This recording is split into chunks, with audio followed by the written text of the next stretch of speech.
Hello everyone, welcome to the 101% podcast where we talk about mindset, motivation, discipline, how to always push yourself, how to become a beast and how to defeat struggle. This podcast will help you to get a better life, that's 101% for sure. I'm your host Joakim and together with me is the co-host and my sister Annika. Welcome to this podcast. Today's episode is about fighter mindset, where we will talk about fighting for the best outcome, how to keep going when your head says stop. Annika will tell you what actually go through her mind when she steps inside the cage to fight. We will teach you how to keep going when you want to quit. We will talk about other fights in your life and how to handle them.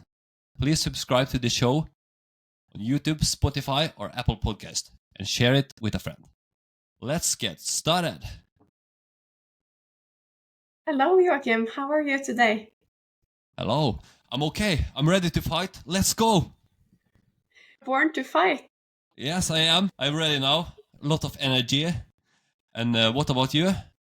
That is awesome. So am I. I am hyped for this. I'm very glad to record this episode and I feel so much joy in our podcast. I've been up for many hours just looking forward to get started.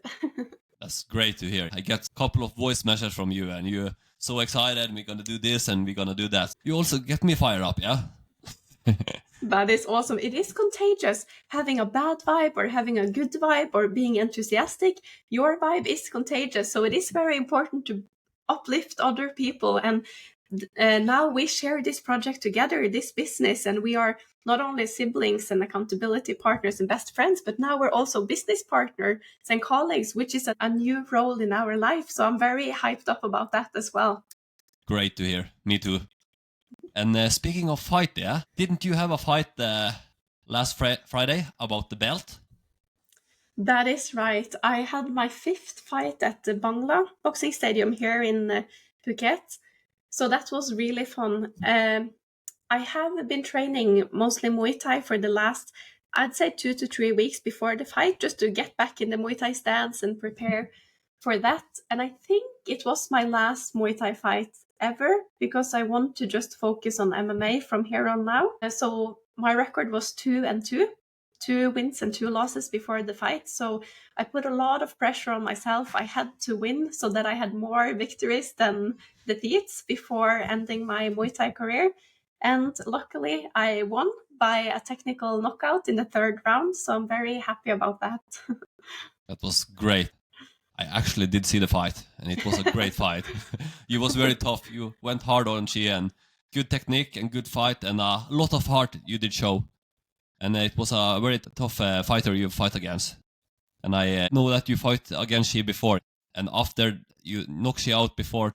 But after that fight, I hear she have fight 4 times every month for 8 months now. And she have become so much better. So have you also. It was so great to see that you take she and you did knock her out in the 3rd round. Yes, thank you. That is true. I fought her in February, my first ever Muay Thai fight, and then I knocked her out in the 2nd round. But after that, she fights all the time. Like, this is probably her professional job. Like, she fights several times a month, sometimes twice a week. And she won the belt a little bit afterwards, and she has defended her belt many times. And I've watched many of her fights, and sometimes she loses and sometimes she wins. But she often wins on points because she's a smart fighter. And this is the first time I've ever had a rematch. I've never faced the same opponent twice. So that was also a new challenge because I didn't know I was fighting her until maybe 2 hours before the fight. I went to the gym and I had to wrap my hands at the gym before we drove into the town because I was early in the card and stuff like that. So as I was wrapping my hands, the coaches told me I'd fight her. And I thought to myself, okay, that's awesome. I've already won against her. Now I'm not nervous. But then this small voice comes and says, but you cannot be so confident because the fight business, you never know who you will face. And it's 8 or 9 months ago since I faced her the last time, and she has been fighting a lot more than me. And I've been training mostly MMA since, and she only fights Muay Thai. So there are many aspects to this. So I had to tell myself to be confident because I know that I can win against every opponent. Like, I believe that whoever you will face, you have the chance to win. So I knew that I would win. I convinced myself of that, but I also, for the very first time, had to convince myself that this is the same opponent, but it's a different fight. It's a different version of her. She's the best version of herself tonight, and the fight isn't over. The fight hasn't even started. So I was saying to my husband a lot in the car as we drove to the stadium too, that it's important to stay humble yet confident, because there is no guarantee here, you know? That's right, yeah. You cannot be cocky and say, this is gonna be easy. That's a very big downfall. So it's a great way. You was humble, but still confident. Right. I feel like it was so important to balance that, because it is a very thin line between the arrogance and the being too humble. Like, you have to find the perfect fit in between there, because going into a fight, you always have to stay humble, in my opinion. The fight business is brutal. I see every time I go to that stadium, I see people get knocked out bad in front of all the people they love, you know? So I never want that to happen to me. So I always keep my guard up and I fight smart. But at the same time, it is kill or be killed in there. I went out hard, and she did too. She was a completely different fighter than what I fought in February. She hit me a couple of times where it just blinked black, and I thought, wow, these are heavy punches. And she had a lot better hustle and energy. So I had to wire my brain a bit differently. But it was a good fight. It was a tough opponent, and it was a fun experience. And I had my best friends from home, from Trondheim, visiting me. So it was awesome to have them in the arena and fight in front of them. I know this match was for the belt, but I see you won and you still not have the belt. So I don't understand what happened. Yes, I don't know why. I've had 5 fights at Bangla. 2 of them have been for the belt. I won both of them, but neither of them, they gave me the belt. So I'm a bit irritated about that, because I was looking forward to this, and that was a big part of the visualization too. I really wanted this belt. And I think it is weird that 2 times they put me up for a belt fight and then I win and they don't give it. I don't know how to explain it. I fight for myself. I fight to win. I fight to do my very best. So the belt doesn't really mean anything. It's just a bonus. But I think it's weird. I don't know the reasons for it. I was very angry when I see this one, because you train so hard and you take this match and for the belt and you won. You do everything you could do, and they still didn't give you the belt. So that's not good enough. That is true. And my coach, I have been very fatigued after the fight. I think it's the post-COVID symptoms still. And he called me on FaceTime yesterday and was like, why are you not back in training? We prepare for the next fight. So he wants me to go back and fight for that belt one more time. I don't know, though. I feel like focusing on Muay Thai takes away a lot of time from my MMA career. So I think I will fight only MMA from now, but never say never. If a fight shows up, I might just go ahead and take it. Understand? So how can you keep going, Annika, when your head says stop? When you are fight or you train and you are so tired and your head says stop? What is the trick you use for still keep going? I think I'll divide the answer into 2 parts. I think, first of all, before entering the fight, you need to be very convinced that this will be hard. So you just have to kind of stop those parts of your brain where you feel pain, or you feel that you're tired, or you are scared, or you want to quit. Like, I have never felt any of those things in a fight before, because I've been so determined to not. But I won't say never, because there has been times where I've gone into the fight with an injury and I've felt pain when I had a broken rib and someone pushed my chest, or of course you feel pain, but then I'm so aware of it. So after that 1 second, I'm just like, okay, reset. And that brings me over to the other side of the question. So when you're first in the fight and then you feel pain, or you feel tired, or you feel this, you just have to reset. You have to prepare so well mentally before the fight. So it's easy to reset and go back to the thoughts that you had before the fight, because you cannot dig that hole where you go deep into the feelings of being tired, or things like that. You don't have any time of that. So try not to go into that hole at all. Try not to feel tired or in pain or anything.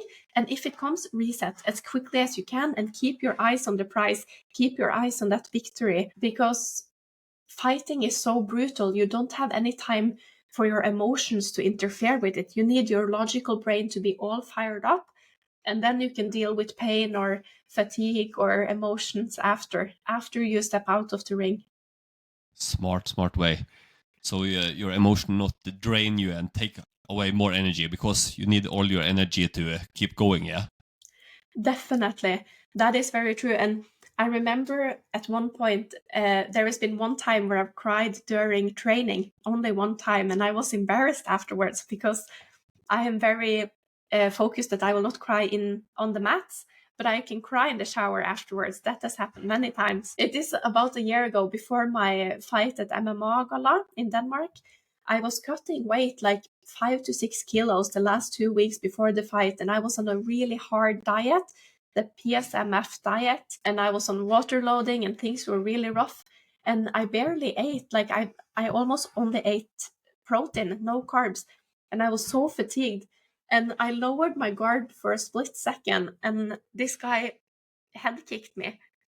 And immediately I started crying because then I went this downward spiral. So it wasn't really about the kick, but it was more like I started saying to myself, oh my God, you don't even have a guard. You don't know how to keep your guard up. You don't know how to fight.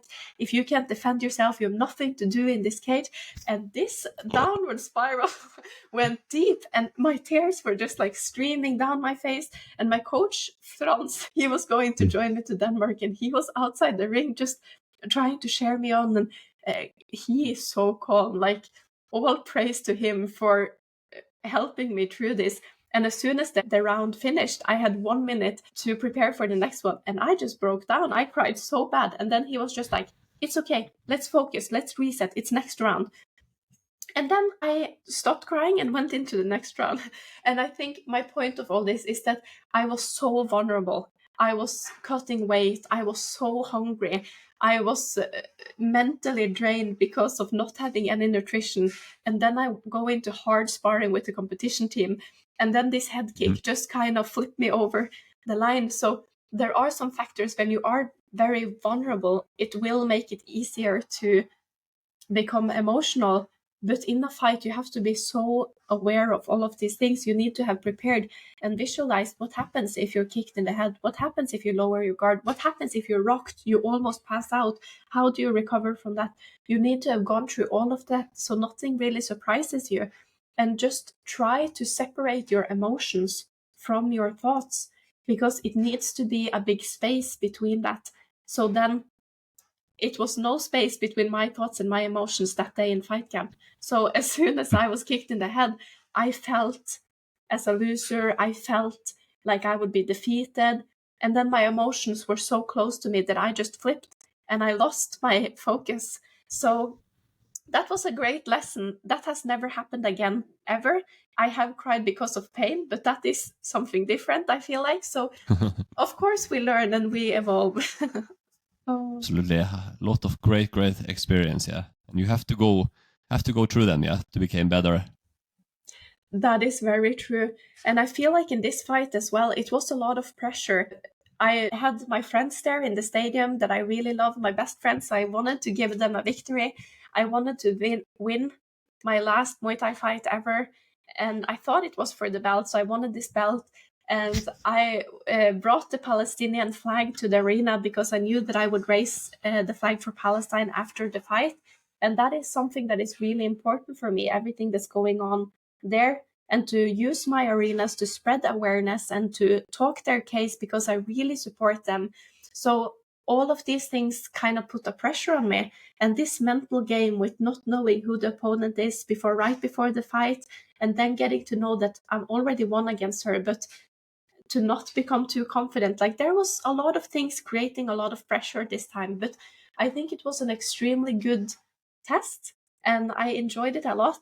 And of course, I was very nervous because I've never had such a bad preparation camp ever for my fight. I was so exhausted because of post-COVID. I was so fatigued in my muscles. So it was very hard to push in training. I didn't really have any great sparrings or great pad sessions where I could go all 3 rounds on the pads and feel good afterwards. I was always dead after the first one. And this was a 4-round fight. So I struggled to find the confidence in the trainings that I did. But then I worked extremely hard on my mental confidence to just have faith that I've done this for years. I have been fighting for years. I have been training for 6 years.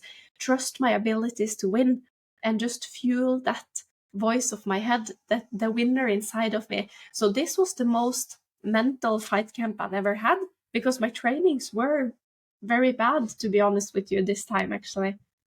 Yeah, I know you have struggled a lot and not have the same cardio and been in the same shape as before. But yeah, you handle it very well, and so good to hear that you was so good mental prepared. So very good work. Thank you. And of course, I was nervous this time as well. I'm always nervous before the fight, and I have this thought to myself right before we enter the arena, or the last hour before that. I get this thought in my head that I ask myself, why did I sign up for this? What part of me wanted to do this? That is insanity. I don't want to do this. So I have a little bit of that feeling before the fight. But then I remember all my reasons to do this, and I find this joy and I find this confidence. And then the fight itself is such a pleasure. I love it. And the funny thing is that fear before the fight, I hate it. I hate it so bad. But then when I'm able to find that calm confidence and mute all that chaos, I love it. And as I entered the ring this time as well, I felt so calm. I knew that I would win. And then she was a lot tougher than I expected. She punched so much harder. She was so much more explosive, and she had a different style. It was a different fighter. So conquering all of that and just pushing through it. And I always stayed very calm. I always knew that I would win. So it was a really fun fight, actually. Great to hear, and so funny to see. Thank you. And it is kill or be killed in there. When you enter the ring, you know that she wants to knock you out. She wants to humiliate you in front of everyone or harm you. So I have to go hard. I have to go as hard as I can and fight as good as I can. If not, I would be very disappointed. And the 2 losses I've had in Muay Thai has been rough because I feel like I've given it my all. But also losing when you feel like you've given it your all is okay.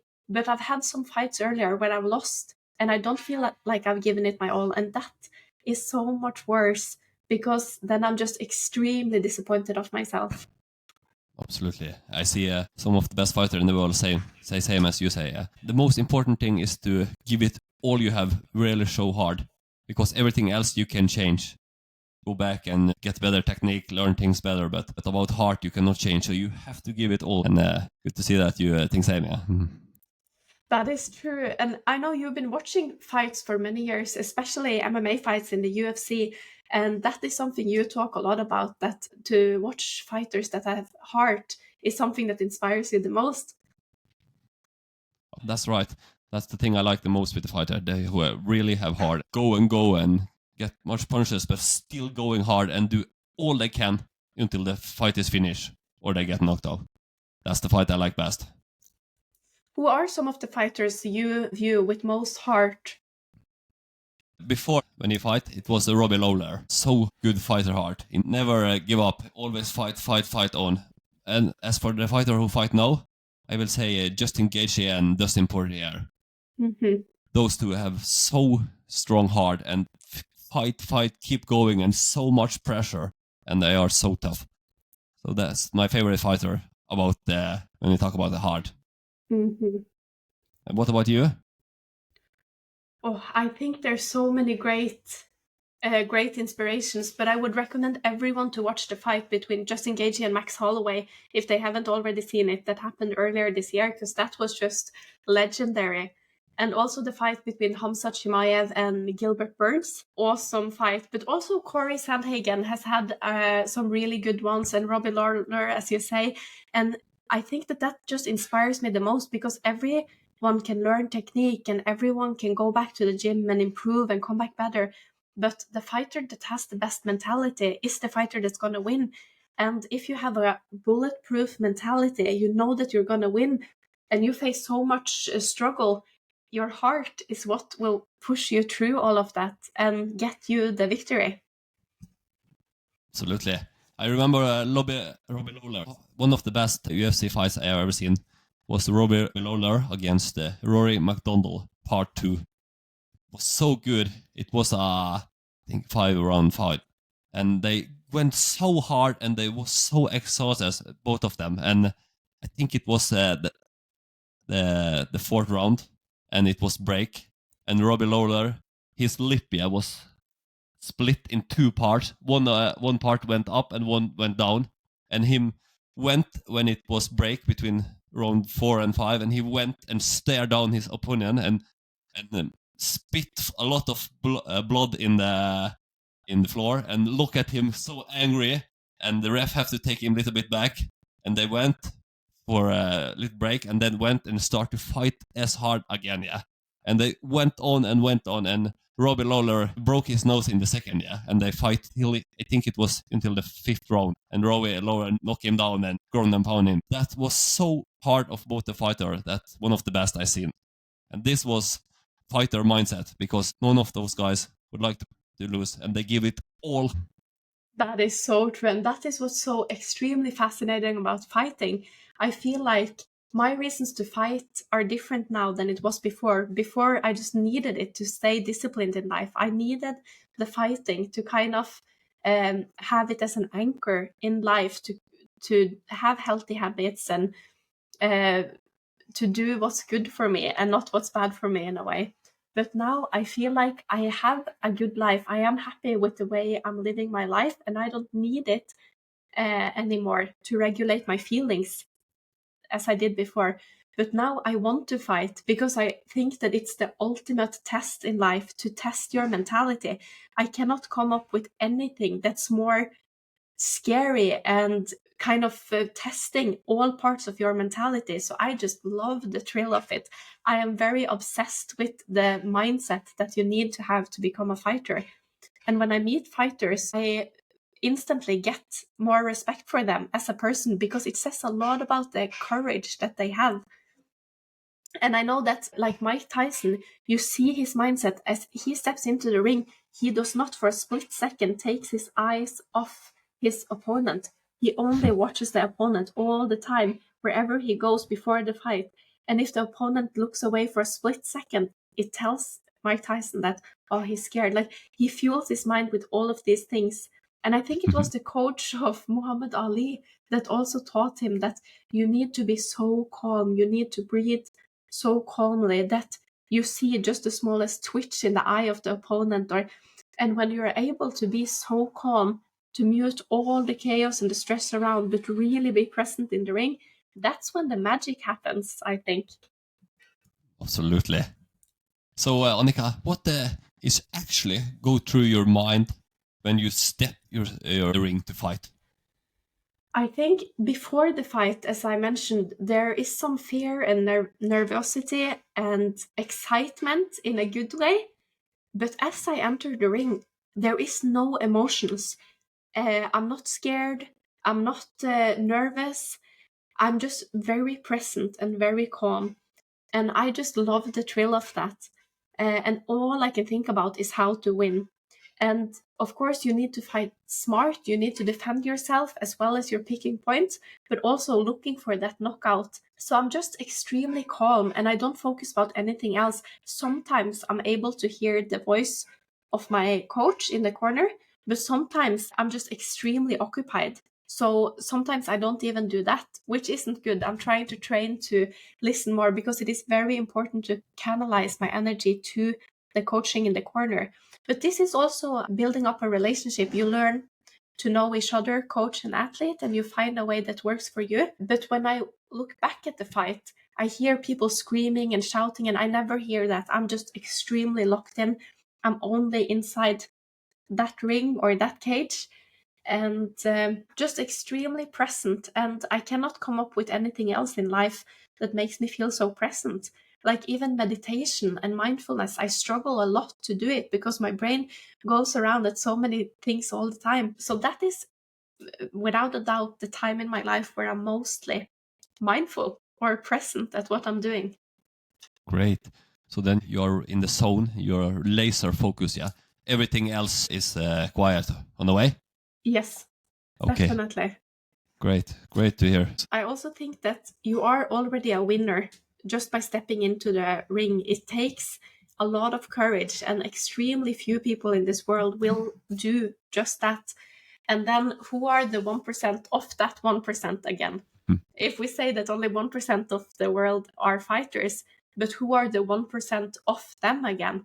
Who are the undefeated, the greatest of all time, the one that can go back and perform under enormous pressure? This last Friday, same day as you did fight, Mike Tyson and Jake Paul did actually fight.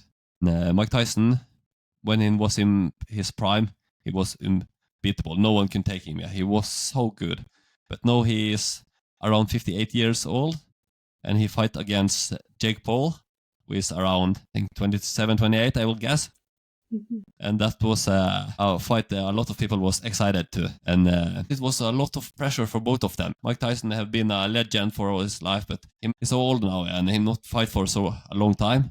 And also Jake Paul, he was upcoming. He's a tough guy, and many people think, he's not a real boxer, but he's absolutely a real boxer. And he may have some fights, and him former MMA stars, and from the UFC, he is very good. And I have to have a lot of respect for Jake Paul also, because the boxing have been a very boring sport for a long time, because not many people would look it anymore. But after Jake Paul started, him have get a lot of eyeballs in the boxing again. So you have to respect the guy on that. And also, he is a very good boxer. What do you think, Annika? I totally agree. I think, as you mentioned, he has brought a lot of eyes to the sport again and kind of is making a new era in a way. And Mike Tyson is a huge icon for me. He is just built different. His mentality and what he stands for in the fight business is just completely awesome. So I was hoping so much for Mike Tyson because I really love that guy.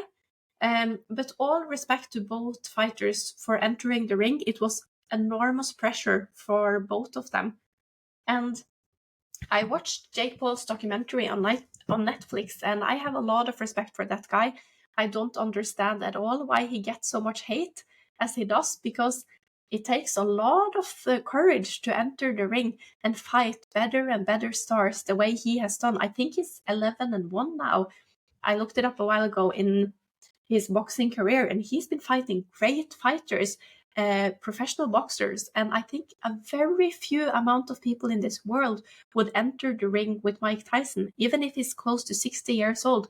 Almost no one would do that, but he does, and he goes all rounds and he wins. So all respect to both fighters. I have nothing bad to say. I just check it now in the internet, and I see that in February 2023. That was the day Jake Paul fight the British boxer Tommy Fury. And Tommy Fury is a good boxer. Yeah. And they went a 8-round fight in Saudi Arabia, and it resulted in a split decision win in favor of Tommy Fury. And to go 8 rounds against Tommy Fury, you have to be good. Definitely. That is so true. And I think that fighters are built different, and to have this fighter mindset you need to really work hard on your mentality, because it's not that fighters are born different, but they are built different, and they have built themselves different, or life has built them in a different way. So I think that you can teach yourself to have a fighter mindset, and then you need to be very tough on yourself. The fighter with the best mentality will win, and you have to teach yourself how to keep on going when you want to quit, both in the fight but also in training. You fight, let's say, 3 minutes or 10 minutes in a fight, but you have trained years to prepare for this, you know? So a UFC title fight is 25 minutes, but think about how many years of training and training and training that lies behind those minutes of fighting. So you need to always push yourself really hard in training, because having the ability to work hard creates confidence. So when you are tired, you know that I've been tired before. And I heard that, I think it was a quote that says that Spartans trained so hard that they felt relieved when going to war because that would be easier than their training. And if that is the way you train, you are winning, because nothing will hurt you. When you have such a bulletproof mindset, you have trained so hard, you almost threw up in training, you have put in all the work in the red zone, you have sparred so hard for longer than your fight will be, then you know that you will do good. And that's what I do before every fight. My fight camp consists of a lot of hard trainings, air dines or intervals or hard sparrings and hard pad rounds, so that there is no way I will be more tired in a fight, because that's only 9 minutes or whatever it is. Then I will run 20 minutes intervals or put up camps that just make me convinced that my cardio is so much better than what I will need in this fight, because I never worry about gassing out. And I think that's how I want to answer this question that we were talking about as well. How will you push when to keep on going, when you really want to quit? And then you have to train your abilities to be so strong that your confidence gets stronger. And also you need to remind yourself of your why. Why are you doing this workout, or why are you having this fight in life? What are you fighting for? What do you want the result to be? And just by asking yourself that question, it should be so easy to answer it. So that will motivate you. If you would like to support this podcast with a small donation so we can keep growing this show and make this podcast better for you guys, we have some donation link on our homepage, the 101%podcast.com. The percent sign you have to write with letters. You can donate with PayPal, debit and credit card. We also have Vips for the Norwegian, Swedish, Denmark and Finland. And we also take crypto donation. We appreciate all donation. Thank you so much for supporting this podcast. We will teach you how to keep going when you want to quit. Yeah. So Annika say you have to train very hard, and then you get confident. And on the way you are training, yeah, and you get tired, you have to push yourself more and more all the time. So when I'm training and it's hard, I say, okay, just a little bit more and a little bit more. And then I do it more and more. And then I build up my tolerance, yeah. And you have to be stubborn, and you have to be proud of yourself. So you do that. You take more, and you get so much. And next training, you even do it more and more. So you have to build up your tolerance. And you have to tell yourself the right thing. I am a machine. I am a machine. And because those thoughts will come, yeah, and say, oh, I want to quit now. I want to quit. But I also do the same as Annika say. I used to reset myself. I stop thinking about it. I throw the thought out of my head, because I not want shit like this one come and disturb me, yeah. So I just throw it, and I go a little bit more. And before I was in the mountain and running, and I start to become tired, and I want to stop. And then I said to myself, okay, a little bit more. I take to the next big stone over there. And right before I come to the big stone, I say, okay, then I take to the next one, and then the next one. And then I forget how tired I was, and I just keep going.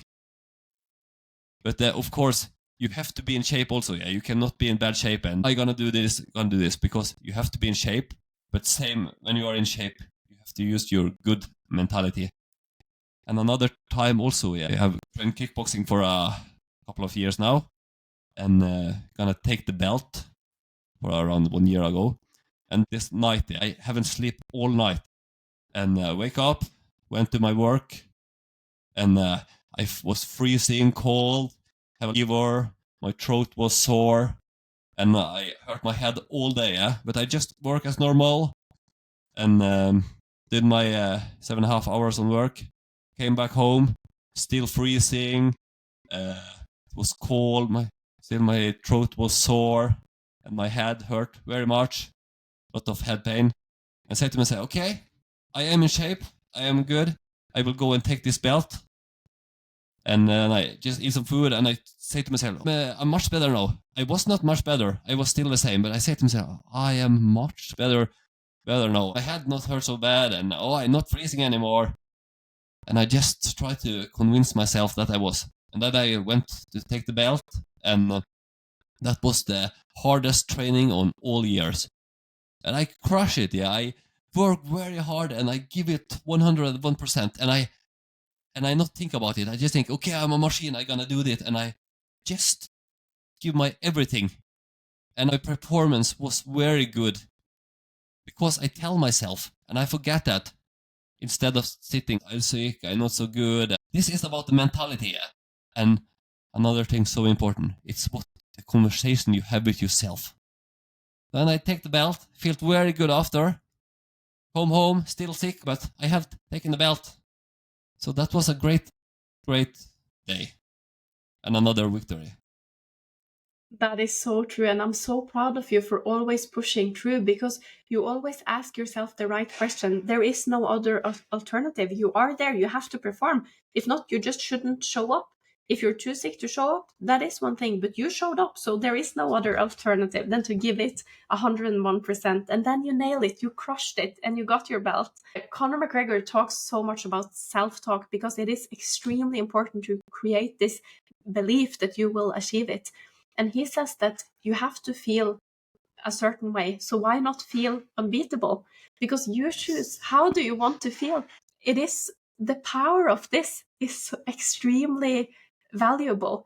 Why not feel unbeatable? Why not feel like you have a bulletproof mindset? Why not tell yourself all of these things? And that is also a lot why we have created this business, because we want to talk about these things to inspire you, so that you can go out and crush your day and do what you want, because you choose the outcome of how much work you put in. You will be rewarded for it. And if you're tired, who cares? If you have the victim mentality, you show up to training, you're tired, you didn't sleep well, who cares? The judges or the referee is not gonna, take that into consideration. You're tired today. That's not how life works in any aspect, not in fights, not at work, not in anything. So why use it as an excuse? It's not gonna help you anywhere. I see people with this victim mentality that is so scary. They are digging their downfall into this because of this victim mentality. It's not going to get you anywhere. So just stop it. Don't bring it around.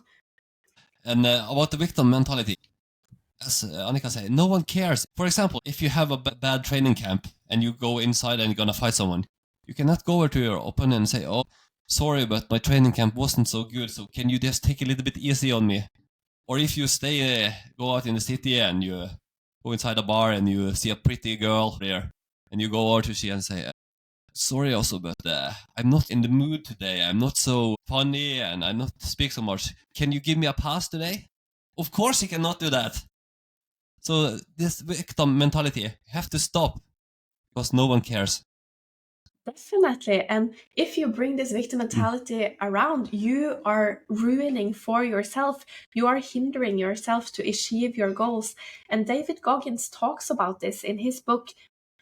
He talks about how when he went through the army training, and he talks about this victim mentality in a way, how you need to convince yourself that you will do great. And the people in charge are trying to ruin them. It's Hell Week. And they have planted this thought about how Wednesday in Hell Week is when you're going to feel so tired. Wednesday, it's the rough day. Wednesday, you will wake up without an energy. They create this illusion that Wednesday is so freaking hard. And what happens? Everyone wake up on Wednesday and they are so empty because someone told them to. They even try to steal your thoughts because they have to make you as strong as you can. So they try to fuck with your mind in a way. But then David Goggins comes up with a solution. He says to everyone, we're not going to be tired. We are this team. We are great. We are going to push through. And he talks about this part in his book about stealing souls. And that is something I think a lot about before my fights as well. And I listen to his video when he talks on Joe Rogan podcast about this before all of my fights, because you have to steal the soul of your opponent. You have to steal the soul of the people that you are facing in a competition. If I go in there and I see him very scared and I look in the ground and I see him insecure, they have stolen my soul and I will never let that happen. I walk in the arena as a champion. My shoulders are down, my chest is forward, I smile, I have a great charisma. And it is a bit like that gives signals to myself that makes me feel so much better about my fight. But I also see the opponent fearing me a lot more, because it is hard to beat someone that look like this is a walk in the park. So these kind of mentalities are so important to adapt before a fight. Absolutely. It's great signal to yourself and it's great signal to your opponents. Definitely. And David Gogan, the man, in the future we will make an episode of him because he is a definition on a real machine. Toughest man on earth. Yes. Push yourself. That have to be David Goggins. 101%. He is almost unhuman in what he stands for and what he has achieved and how he thinks. So he's just a legend. Absolutely. So this has been a great episode. The time has fly. So is there something more you want to say, Annika, before we wrap it up? I think that is it. I think whatever your fight is in life, fight it the best you can. Have a good self-talk and trick your mind. I remember in our hardest session, our coach used to scream, "Easy work." Tom Willock, when I started training martial arts, we would do 100 push-ups and 100 squats or things like this kind of interval trainings in the end. And he would just scream, "Easy work, easy work." And it would trick our brain to think that. And if you do that in whatever fights you have in life, you need to have this good self-talk to encourage yourself, to create this belief that you will achieve it. And we share for you. That is why we have started this business. We share for you. We want you to reach your full potential because we know you can. Absolutely. Keep going. Keep going. Today's episode was recorded November 20, 2024. If you like this episode, please share it and click on the donation link at our webpage to help us grow the show. In our next episode, we will talk about habits, where Annika will tell about some crazy habit that she have. And don't forget to follow us on Instagram on this podcast account, the 101% podcast. If you like this episode, make sure to share this podcast episode with a friend and review the show on Apple Podcast. Thank you to all the audience for listening. We appreciate you all a lot. Hope that you will come back and listen to our next episode. Until next time, take care and give it your best.